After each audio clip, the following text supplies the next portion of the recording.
easyJet is expected to release its latest trading statement on Tuesday, the 8th of October. Following the recent collapse in Thomas Cook, investors will be paying attention to any commentary around how the airline is performing in the wake of this. The rise of DIY holidays, where individuals rely less on packages and tour operators, is likely to help easyJet, along with increasing tastes for city breaks. The end of Thomas Cook will help to reduce the overcapacity problem that's plagued the industry, although it won't remove it entirely. Instead, investors will look for signs that airline travel demand is recovering. So how do we trade this trading statement? Well, the third quarter trading update in July saw shares gain by 3.7%, while May's half-year report resulted in a 5.4% rally. Let's check in on the chart of easyJet.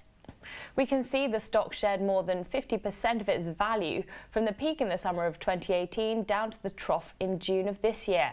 However, since then, the low-cost carrier's share price has been regaining ground. I've drawn on the Fibonacci retracement line from the peak to the trough I just mentioned. You can see that we're inching closer to that 38.2% line at 12.05. That's likely to be among the next key resistance levels to watch out for. Meanwhile, on the downside, keep an eye on the 23.6% line at 10.63 for support. For more videos like these, subscribe to our YouTube channel, IG UK, and don't forget to follow us on Twitter as well. We're at IGTV.